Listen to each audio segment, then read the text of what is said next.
सरकार व सरकार के मंत्री वहीं प्रशासन भी भले ही सबका साथ सबका विकास करने का दावा करते नहीं थकते, लेकिन हकीकत यह है कि करीब 20 वर्षों से जिला सोलन के धर्मपुर टैक्सी ऑपरेटर बदहाली के आंसू बहाने को मजबूर है।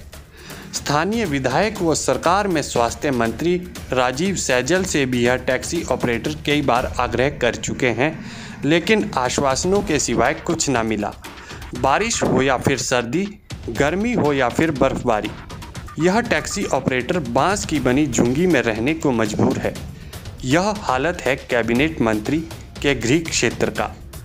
इन्हें मंत्री जी से आस थी, लेकिन अब चुनावों का समय नज़दीक आने वाला है, वह आस भी धूमिल होती नज़र आ रही है।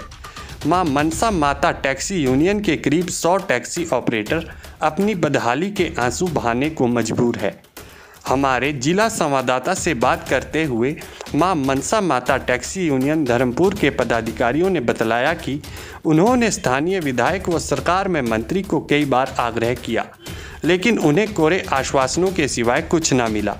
उन्होंने कहा कि उन्होंने हर स्तर पर अपनी बदहाली की बात रखी, लेकिन कहीं से राहत न मिली। उन्होंने कहा कि मौसम कैसा भी हो, उन्हें यहाँ रहना पड़ता है। उन्होंने कहा, ये हमारा टैक्सी यूनियन का ऑफिस है, जिसमें हम पिछले 15-20 सालों से यहीं बैठे हुए हैं और इस विषय में हमने बार बार सरकार से और अपने मंत्री जी से भी आग्रह किया कि हमें प्रॉपर टैक्सी स्टैंड मिले और हमारा एक ऑफिस बने, लेकिन बार बार आग्रह करने पर हमें वो जैसा सरकार ने अपनी नीति स्टार्ट की थी कि सबका साथ सबका विकास, लेकिन वैसा आज तक हमें देखने को नहीं मिला है, क्योंकि ना हमारा सरकार ने साथ दिया है और ना ही हमारा विकास हुआ है। हमारी गाड़ियां आप देख रहे हैं कि 4 लेन के बिल्कुल बीच में खड़ी हैं और हमारे पास एक भी गाड़ी खड़ी करने के लिए कोई स्टैंड नहीं है। जब कोई मंत्री या कोई वीआईपी मूवमेंट होती है तो हमें हमारे प्रशासन की तरफ से ये बोला जाता है कि आप गाड़ियाँ यहाँ से हटाओ, तो हमें यहाँ से मजबूरन गाड़ियाँ हटानी पड़ती हैं और जब वो मूवमेंट वीआईपी चली जाती है तो हम दोबारा यहीं पर लगाते हैं। इस विषय में कई बार हमारे चलान भी हुए हैं, लेकिन हम मजबूर हैं कि हमें कहीं कोई जगह नहीं है।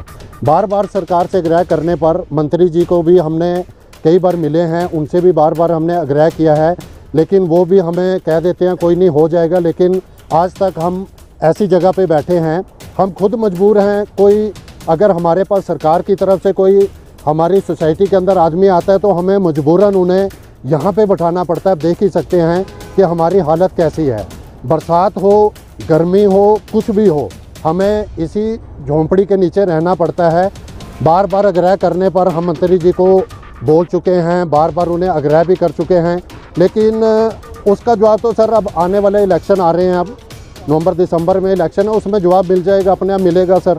हमारा आखिरी आग्रह रहेगा कि हमारी जो टैक्सी ऑपरेटर हैं, तकरीबन 100 के करीब यहाँ जो टैक्सीज़ हैं और 70 के करीब जो टैक्सी ऑपरेटर है, उनके बारे में सोचा जाए, वरना जो आने वाला इलेक्शन है उसमें मुंह तोड़ जवाब दिया जाएगा सरकार को। लोकल मंत्री हैं, मंत्री जी को हमने इतनी बार अपने कांटेक्ट किया है, उनको लेटर्स भी दिए हैं, हमने डीसी महोदय को भी मिले हैं, तहसीलदार महोदय को मिले हैं, एसडीएम साहब को मिले हैं, और जो हमारे पुराने ट्रांसपोर्ट मिनिस्टर हैं गोविंद ठाकुर जी, हमने उनसे भी मुलाकात की थी।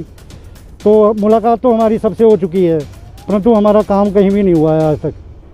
निश्चित तौर पर सबका साथ सबका विकास यदि सही मायनों में चरितार्थ होता तो इस तरह की समस्याओं से लोगों को न जूझना पड़ता। सरकार, प्रशासन व उनके मंत्रियों को दावे करने से पहले हकीकत को देखना चाहिए।